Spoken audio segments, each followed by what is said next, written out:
Hi, I'm Steve Jarding with Brian Moran's campaign for governor here in Virginia in 2009. I want to take a couple minutes today and just talk about the importance of winning this race, not just certainly in June, we want to win for Brian, but we're looking ahead. We need to win this as Democrats.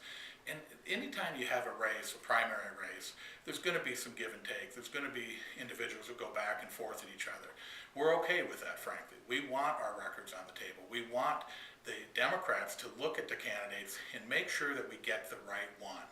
We want you to go with the person you know, and the person I think that Virginians know best, certainly through record if they don't literally know him today, but also with his experience, and that's Brian Moran.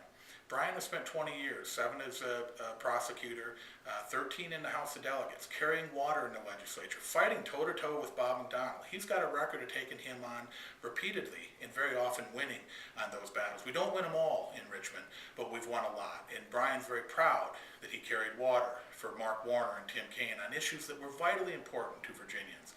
That's the kind of experience we need. If we nominate someone who doesn't bring that to the table, it makes it a lot harder to win in the fall. We also believe that Brian offers somebody that can bring diversity to the ticket in this sense. With his background, again, as a prosecutor, as someone who's been a fighter, who's traveled to every corner of the Commonwealth, hundreds of thousands of miles as caucus director, fighting and winning races for our House of Delegates candidates. That's the record that we want. He's got a record that when people do get to know Brian and know him well, as they will, because we'll have all the money we need in a general election. Any Democrat will. History shows that.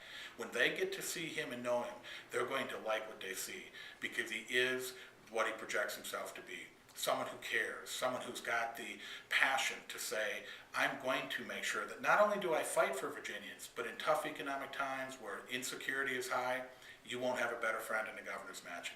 And you can know it, Virginians, because he already has a record. We'll get that record out, and by the fall, by November, when people look at Brian Moran versus Bob McDonnell, we think it's not going to be that great a choice for them. They're going to see one individual, Brian Moran, is a person they want sitting there fighting for them. And they're going to want it because by then, they're certainly going to know this is a guy that's been there and done it before, and we can feel very comfortable that he'll do it again.